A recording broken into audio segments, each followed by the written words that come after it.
semua keluarga Lirboyo, semua yang hadir yang saya hormati. Ini tadi saya diajari doa maksa Tuhan. Saya punya sanad yang mungkin lebih keren. Jadi ada seorang Arabi berdoa di Raudhah. Ya Allah, jika engkau jadikan orang soleh, maka yang senang adalah kekasihmu.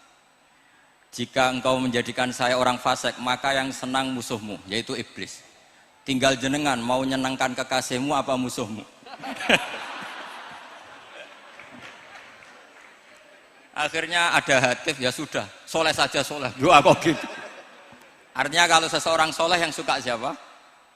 Rasulullah. Rasulullah berstatus Habibullah. Ya Allah, kalau engkau jadikan aku orang soleh yang suka kekasihmu. Kalau aku jadi orang fasik yang suka musuhmu. Terserah jenengan mau menyenangkan musuhmu apa menyenangkan kekasihmu. Coba ampun, terserah jenengan. Tentu pilihannya Allah menyenangkan kekasih Allah. Itu saya ijazahkan ini. Semoga agak diterima. Covid. Jadi kalau di Ihya itu ada Kitabul Wujdi, ada yang baca Al-Wajdi. Tinggal zaman mondok ngarokati apa enggak tahu saya. Resiko mondok Lirboyo memang gitu, kata Mbah Mun itu harus semuanya diharokati. Tapi kata Mbah Mun ini sarang, jangan harokati semua, jangan maknani semua.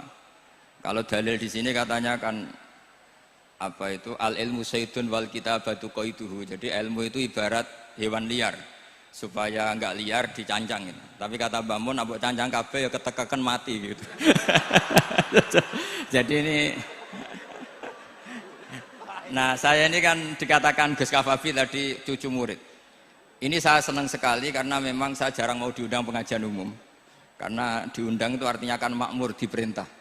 Sehingga ini sekaligus maklumat, yang nggak merasa mbah guru, jangan ngundang saya, itu kualat nanti. Karena saya berkali-kali bilang, hormat kiai itu wajib, tapi ngatur kiai itu haram. Jadi aturan mainnya jelas, hormat kiai itu wajib. Seneng kiai wajib, tapi kalau ngatur kiai haram.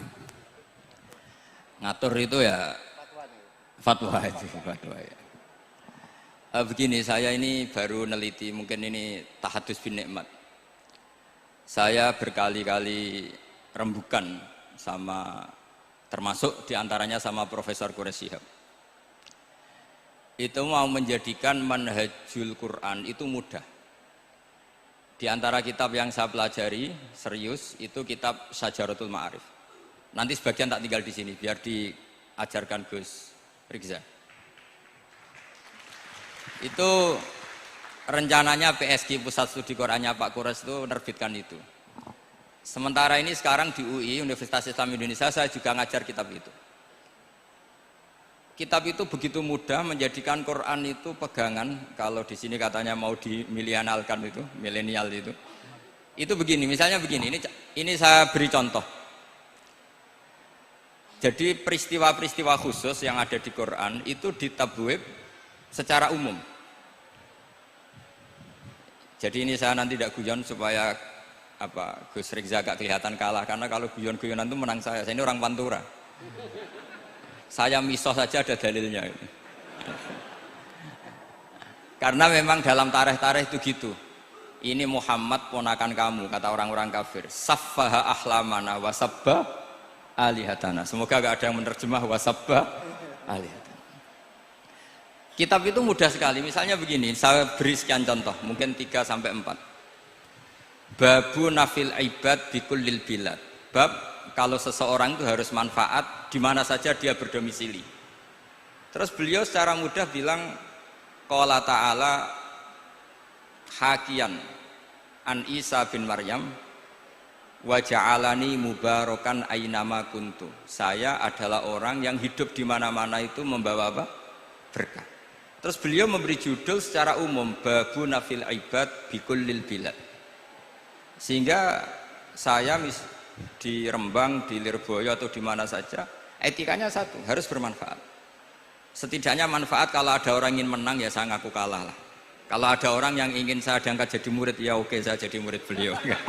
Enggak masalah. Karena bagian dari kesalian itu tawaduk. Pasti yang tawaduk jadi wali karena man tawadu'a rafa'ahu Allah. Yang kumo luhur jadi guru pasti tidak jadi wali.